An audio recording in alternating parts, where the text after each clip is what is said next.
Check 1, 2, 3, 4, 5, 6, 7, 8, 9, 10, 10, 9, 8, 7, 6, 5, 4, 3, 2, 1. You good? Everybody happy? Happy camera people? Yay.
We're going to get started in about 3 minutes.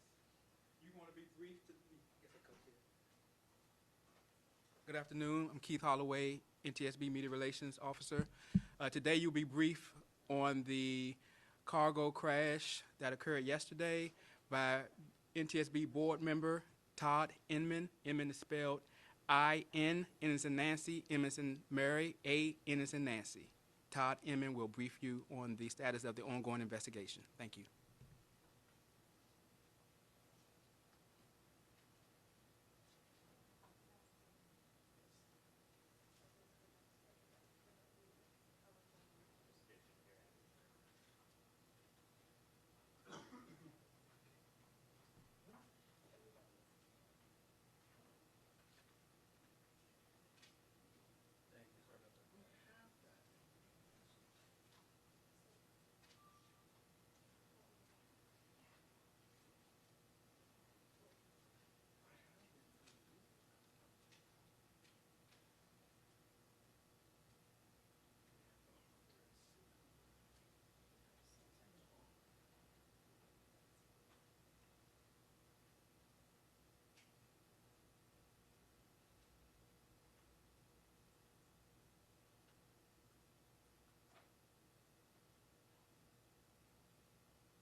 Hello, I'm Todd Inman. I'm a board member with the National Transportation Safety Board.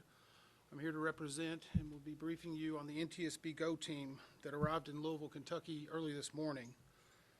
Now, we're just beginning our investigation into an airplane crash that occurred at approximately 5:15 last night at the Louisville airport.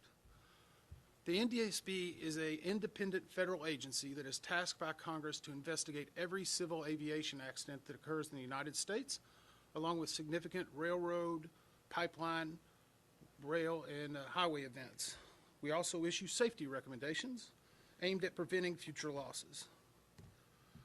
Now, before I go any further, on behalf of the entire NTSB, I want to just express our sincere condolences to those who were not only affected by losing family members in this accident, but those that were also injured and those that are still missing. It is a tough day for Louisville, for Kentucky.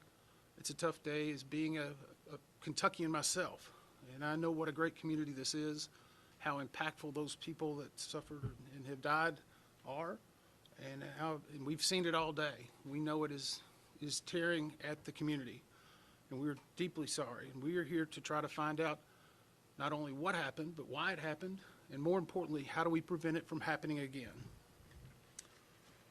So here is some factual information we have at this time, and I'm going to read a few notes to make sure we have it exact. The airplane involved was a McDonnell Douglas II, which was then altered to be an MD-11F. The F stands for freighter. It is now handled by the Boeing Corporation. So whenever you hear that Boeing is a party, it is because of the merger with McDonnell Douglas many years ago. The plane was manufactured in 1991 with a tail number of November 259 UP.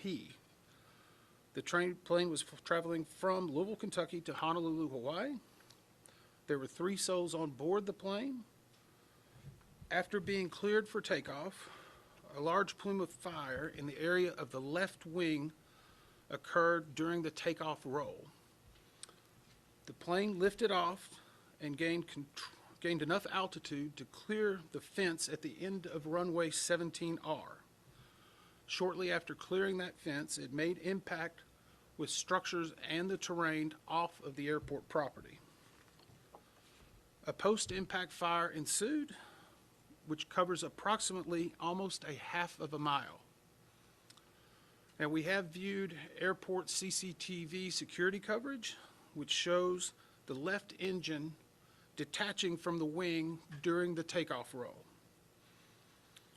This and other videos, along with evidence we are finding, are a very valuable asset to our investigators in helping us hone further which areas we were going to be focusing on as we move into further days of the investigation. Now, let me tell you a little bit about our process at the NTSB. What we will do is analyze the facts, determine the probable cause of this accident, and then issue a report on those recommendations. Now, the investigator in charge of this is with me here. It's Chi-Hoon Shin, who has been with the NTSB for 13 years. He is one of our more senior investigators, and in fact was leading one of the groups during the DCA crash. He has a number of other individuals with them. We have approximately 28 from our headquarters and other locations that are either on the ground or will be here before the end of the day. They're also being supported by dozens of individuals at our headquarters in Washington, D.C. and other field offices. As part of this investigation, we will be forming specific groups. And when we form a group, it will be a focus area led by an NTSB individual along with subject matter experts that are in that field that can provide expertise to help analyze the evidence. Our current groups that are being formed are operations. They will review the history of the accident flight and the crew members' duties for as many days before the crash that appear relevant. Our structures group will document the airframe wreckage, the accident scene, including the calculation of the impact angles to help determine the plane's pre-impact course and altitude. We also have a power plants group. They will work on the examination of the engines and engine accessories. We have a systems group.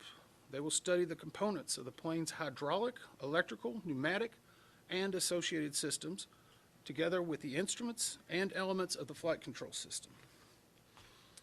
Now, outside of that group, we have also brought in, and another group that we'll have will be maintenance, which will obviously be looking at maintenance records, any work that's been done on this plane for as long as back as needed. We are also bringing in specialists in air traffic control, human performance, aircraft performance, recorders, government relations, media relations. And in addition to our investigators, we have brought 5 of our transportation disaster assistance team. They will be dealing with the survivors, the families, and others under what we call a federally legislated accident from the 1996 Family Assistance Act. Now, tonight we will be holding an organizational meeting and establishing parties to our investigation.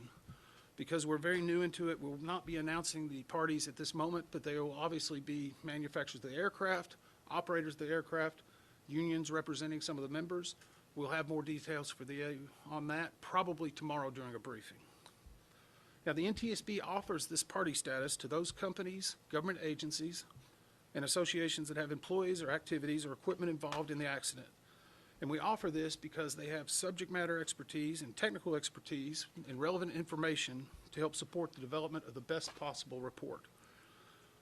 Now, once a party joins an NTSB investigation, they are not permitted to release documents or talk publicly about the investigation without the consent of the NTSB. Now, you can rest assured right now, all of the parties or potential parties are complying with that requirement, and they're cooperating fully with the NTSB investigators. Again, it will be only the NTSB that will release information regarding this accident going forward. Tomorrow will be our first full day on scene. Our investigative teams, we anticipate, will be here at least a week, if not longer. Our mission, again, is to understand not only what happened, but why it happened, and recommend changes to prevent it from happening again.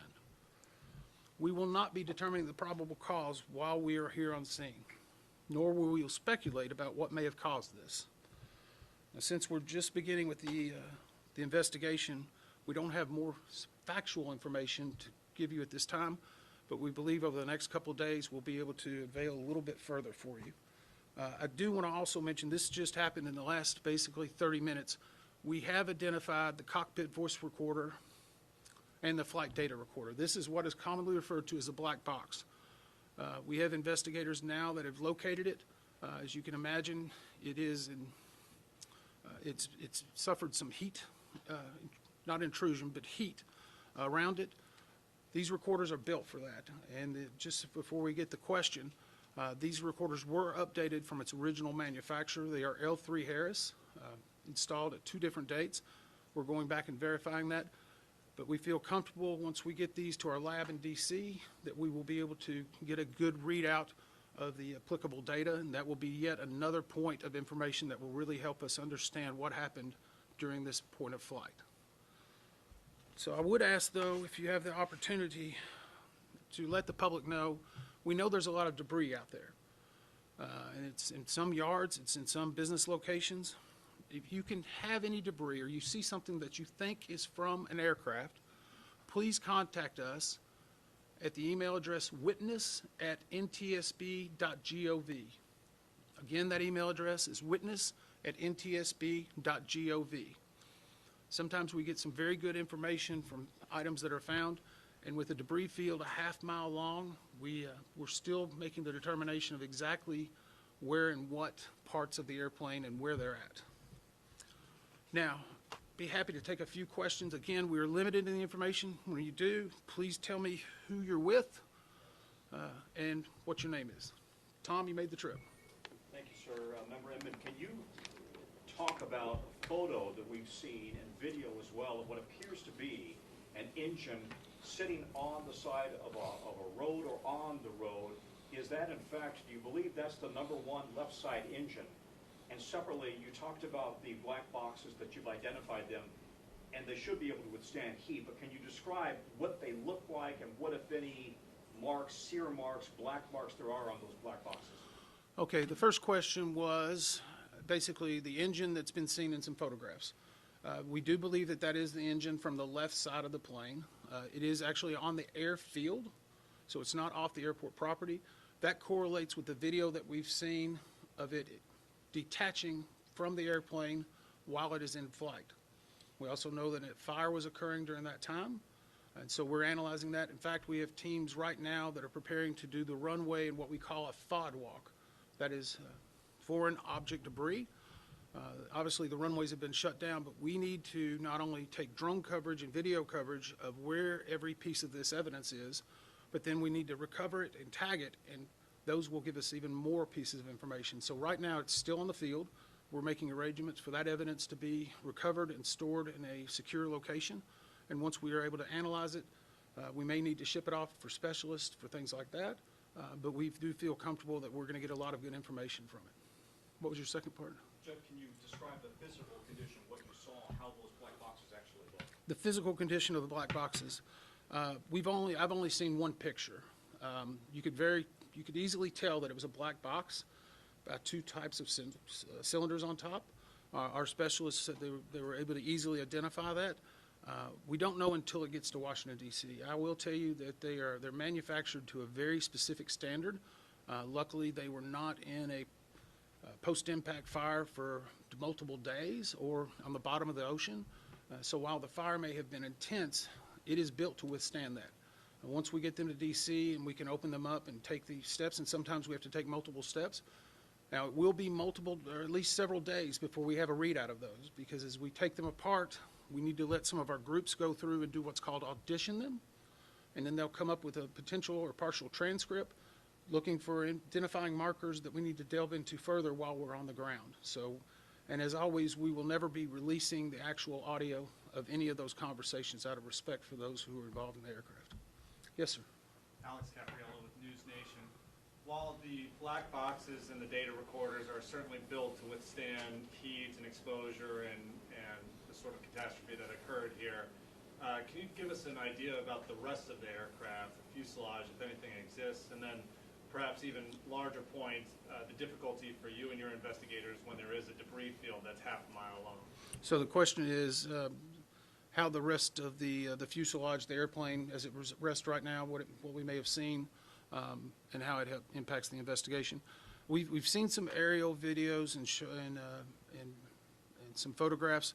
The emergency management here, along with the first responders, have done an amazing job. We've been working with them since we've gotten on the ground. They have some command posts set up, and I just want to applaud them for not only the work they've done and the work they are doing and the courtesies they're providing us, along with the UPS staff and everyone here at the airport. But to answer the ultimate question, there are a lot of different parts of this airplane in different places. I mean, whenever you have a post-impact to not only structures but also to the terrain, you have to analyze why it came there, and then how do you recover it correctly in order to analyze it. So I can't give you a real good definition of what it is. There's a lot of different parts. It doesn't complicate it to where it's not recoverable. A mile and a half, a half a mile is a pretty large distance, but we have to be very cautious. The main thing we're also worried about are the safety of not only the investigators, but the first responders that are there. We know that there's been some shelter in places in the area. We also know that while the fire departments were working throughout the night, there were occasionally little flare-ups in different spots. So they're having to constantly monitor that to make sure it's safe for someone to get in. So it may not be the length of the debris field. It may be where the debris field is in, say, a recycling facility or another location, and the amount of course, fuel that the plane was carrying. Those can all add to the complexity of an investigation. Yes, ma'am. Hi, Jackie Bell from the Epic Times. Is there a chance that staffing shortages caused by the government shutdown in any capacity could be tied to this? So the question was, are we aware of any staffing shortages because of the government shutdown? We are not at this time. SDF Tower, from what we can see and what we've been told, was at its proper complement. I don't have the exact records, but I will put you to the fact that we have formed groups in areas that we're focusing information on. We have not formed an ATC group. We have specialists in that, but at this point, it has not elevated itself to the point to where we feel they need an entire working group. And I would go back to the same thing in regard to the shutdown. Our investigators have been working since the day it started. The shutdown occurred. I've been working every day since then. We've only recalled a few individuals yesterday just to handle some of the logistics of our travel and our movements. But we have everyone we need and then some in order to make sure we're performing this investigation. Yes, sir. Dave Mattingly, Wave News in Louisville. I'm looking for some context. How rare is it that you see a plane with this much fuel on it going down and creating the fire that we saw here? Okay, so the question is, how much fire in regard to this fuel load and how, in the United States, we don't see it very much, which is great. And it means that the recommendations, we've made over 15,000 recommendations in our 65-year history. We have about an 82% success ratio. We have a mantra that used to be in front of our training facility, and it's from tragedy we draw knowledge to improve the safety for all. And so for every tragedy we've had, we draw more knowledge, and we try to learn from that. And we hope that we don't repeat the same mistakes. So in this case, I'm sure we're going to learn some new things. We're going to make some recommendations and some findings. What they are yet, we do not know. But I would say a freighter that's fully loaded, that's going to Honolulu, is going to have a large amount of fuel. And that obviously was part of the post-accident response. Yes, sir. What's the rotating speed of a fully fueled MD-11? How fast is it going to take off? The question was, what is the rotation speed? Takeoff speed. Takeoff speed? 175, 180? I don't have the exact figures for you. I apologize. I'm not a pilot. We will be looking at that. Typically, you're looking at speeds in the 150s to 180s, 190s, but I don't want to give you a definitive number because I would be guessing. And some of those are based upon exactly what's occurring at what point of flight that it's occurring. So there's a lot of different things that go into it in addition to the weight and balance. All of these have been mapped out over decades to specifically know how much thrust and speed is needed to obtain lift and to achieve it, and if necessary, to do an emergency diversion. So we've had a lot of experience with that. I don't know at this point if it will be a factor, but it's certainly something we'll look at. Yes, sir. Dylan Lovin, Associated Press. Was this flight delayed, and was maintenance being done on this flight before Tacoma? So the question was this flight delayed or was maintenance being done before that? We, as part of the maintenance group, they will be going back and looking at every aspect of maintenance that was done on this plane and how many cycles since it's occurred. To date, UPS has indicated to us that it was not delayed and that there was not maintenance work done immediately before. Now, again, that is information that we will still collaborate and independently verify, but at least by first glance, we do not see that happening. I know it's been reported some places, but we have not found something to lead us into looking at an immediate pre-takeoff. Two more questions. Yes, ma'am. Are you aware of any airworthiness directives that were out regarding MD-11 or the engine manufacturers?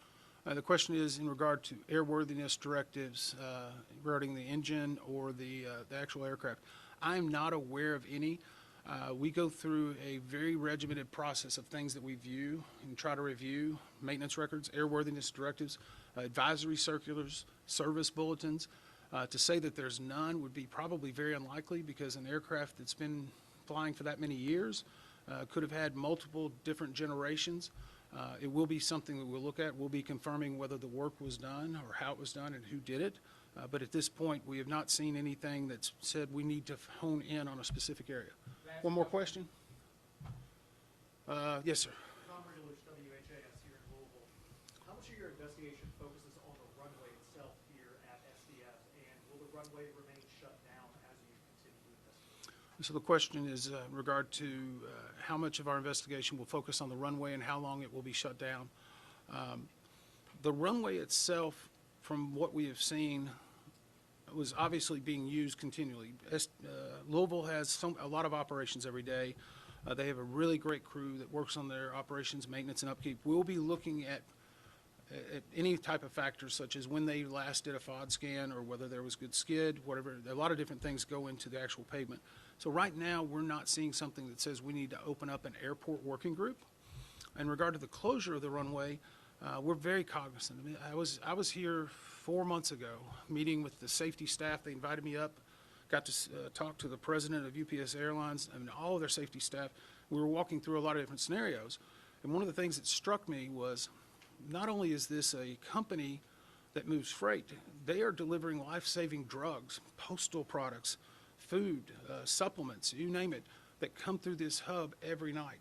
And so we've been emphasizing the need to make sure we're getting every piece of perishable evidence and doing it in the most diligent way, but at the same time, understanding that this investigation could slow down a lot of important products, not just for this company, but for Americans across the country and across the world.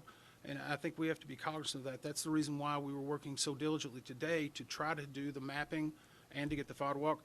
In regard to actually keeping the runway shut down, we do not shut down runways. It is the airport authority. Obviously, they have been working with us in a great fashion and are trying to do everything they can to make sure we have the information. But we are hopeful that we can turn over at least one of the runways shortly, and as soon as possible, the other runway, while still preserving all the evidence. Thank you very much. What about a timeline, when you might have a preliminary report out?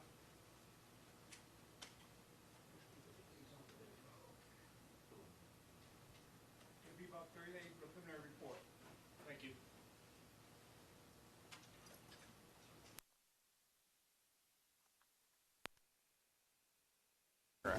Are we off the shot? Can I spin it around? What? Are we off the shot? Can I spin it around? It sounds like they're off of it.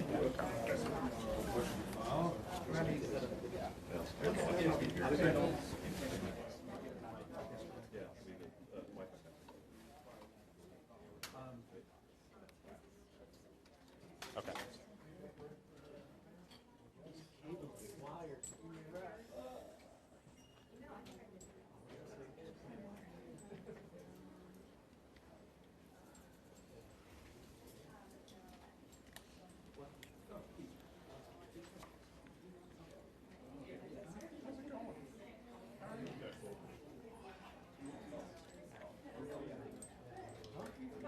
Yeah.